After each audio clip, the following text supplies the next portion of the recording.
Hey y'all, it's me, Goddess Dawn, aka the Trillion Dollar Goddess, baby, and I'm back talking about R. Kelly and this whole saga with him trying to get released from prison.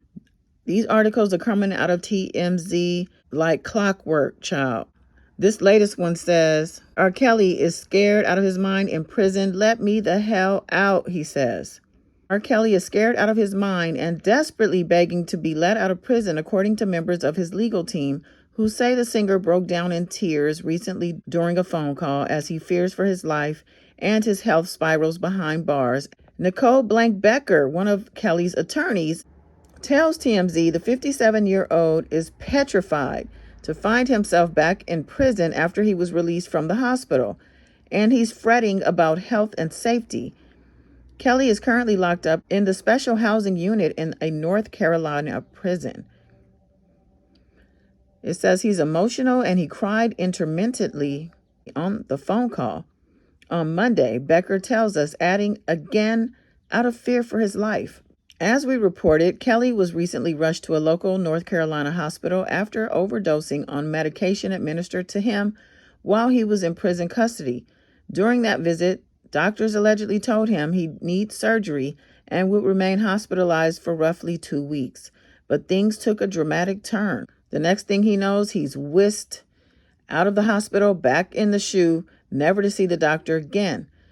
The longtime lawyer says, whether you like R. Kelly or not, what's right is right and what's wrong is wrong. He's a human being who needs medical attention immediately.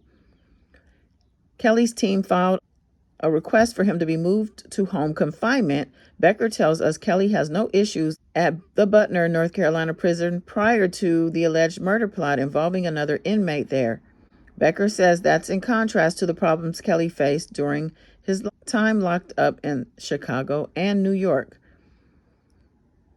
Meanwhile, another one of Kelly's attorneys, Bo Brindley, tells TMZ the singer's health continues to deteriorate behind bars.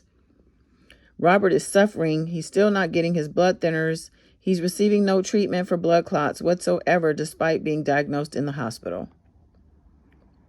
Brindley adds his team just received a signed HIPAA waiver, and he's actually working to obtain Kelly's full medical records from Duke Hospital to bolster their efforts in court. And of course, he's still serving that 30-year sentence for sex trafficking and racketeering convictions.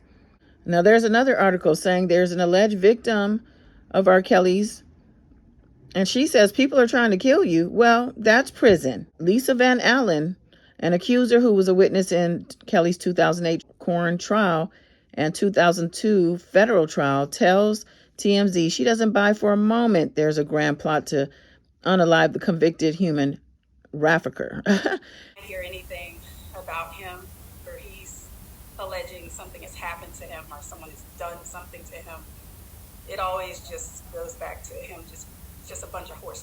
You know what I mean? Like, it's always something. You know what I mean? Like, I don't see why someone would want to cause him any harm other than other prisoners because they don't like pedophiles. You know what I mean? you get what I mean? Like, the only people that are cool with pedophiles are other pedophiles. So, if there is anyone that wants to harm him, it's probably the other prisoners. I don't think anyone is out to get him. I don't feel like he's even that important enough anymore. Just being honest. Welcome to prison life. You know what I mean? Like, I don't think anyone has a great time there. You know what I mean? Come on, it's quit being a baby. No sympathy for you, boo-boo. Okay? And then lastly, there's an article saying that Joycelyn Savage's family blasts his pardon push. He still has our daughter. Now, you all remember Joycelyn Savage. She and Jane number 5 from his New York trial were hand in hand supporting him initially, but then Jane Doe number 5 turned into Jane Doe number 5 versus a girlfriend. And Joycelyn Savage, she's kind of MIA. Reportedly still a girlfriend. The parents say they've only heard from handlers since like 2019.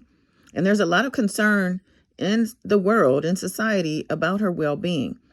But this is what the article says. R. Kelly should absolutely not be pardoned. because one of his alleged victims, Joycelyn Savage, has been missing for years and is still believed to be in his grip and under his control, her family attorney tells TMZ. Jill Griggs, attorney for Joycelyn's family, tells TMZ they're slamming Kelly's push for a Trump pardon, insisting the singer still has a grip on Joycelyn, who they haven't heard from since a short phone call back in 2019. We tried to reach out to Joycelyn when my father passed. We had to always reach out through his camp, Robert Sylvester's camp. And the same time that we had to reach out through his camp through my father, the same way we did, the same way this time from Joycelyn's mother. No response whatsoever. It's time up for that. It's just time out for all that. She needs to come. Joycelyn, we need to hear from you directly. Absolutely. We've always heard the third-party information. And we were able to hear from her directly without what I call prison calls, where the calls are scripted and they are known to be scripted. Everybody want to say she's grown. Let me hear from a grown woman. I want to hear from my daughter. That's what I want to hear from. I want to hear from no third party. I want to hear exactly from Joycelyn Savage, period. We would like to have a one-on-one discussion with you as a family. Listen, Robert is locked up. All these enablers need to move aside. Joycelyn, I need to see you at that funeral. Just that simple. So as they say, Joycelyn's family has only heard from individuals claiming to represent her, though it's unclear in what capacity. Joycelyn is R. Kelly's one-time fiancé, who many say is a victim. And her family, they believe she's alive, they hope she's healthy, and says they'd love nothing more than to hear from her directly, as you heard them say in the video. They were very much more demanding, though, with that request. They say R. Kelly has never taken accountability, he was rightfully convicted, and he should serve every last day of his 31-year sentence. Now, interestingly enough, a rep for R. Kelly's team, Bo Brindley, here we go with Bo Brindley again, tells TMZ they're not willing to discuss Joycelyn right now because they want to focus on the singer and what's happening to him. So maybe they can discuss her at a later time. Now, I think that's pretty disgusting to say, with these parents heartbroken over their daughter who they lost while she was a college student. She literally, in my opinion, was kidnapped from college, and they barely saw her a handful of times after that and haven't seen her or really heard from her since 2019. Now, of course, this is coming on the heels of him campaigning for a pardon from Trump. And it's, in my opinion, very unlikely that he's going to get that pardon. We believe that President Trump is the right person to help us for a couple of reasons. One, because he knows what it's like. He, just like Mr. Kelly, just like R. Kelly, he was targeted by Biden era and Obama era prosecution teams that went after them and tried to destroy them.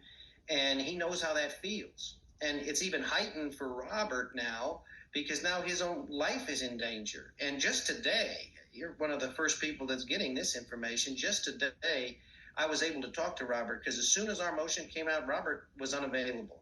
He hasn't spoken to a member of his family. He's been completely unreachable. We spent yesterday fighting to figure out where he is and why he's there and why we can't talk to him. Finally, I got a legal call with him this morning, and I've learned Rob was immediately taken and thrown into solitary confinement when the motion came out, which is extraordinary. And they'll claim it's for protection, but it's not. It's for punishment. And the reason I say that is he is now, he was describing it to me today. He's got spiders crawling over him while he's trying to sleep. He's got no access to his family. He can't call anybody. The only way he had any communication is because I insisted that he had to be able to talk to his lawyer. And I'm going to talk to him again tomorrow morning to make sure that he's okay.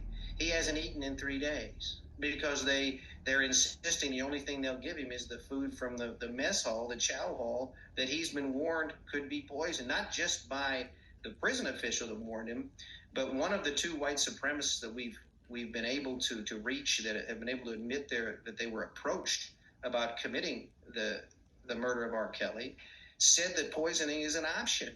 And so he's afraid to eat that. He's asked them just to give him his own food from his locker, like his peanut butter and his crackers that he bought, and they won't do it. And so he hasn't eaten for 3 days. And that's where he's at right now. And they told him this morning before he spoke to me that so long as we continue to pursue this and fight this, the things are just going to get worse for him. With his charges, I don't think so. Trump might be a dirtbag.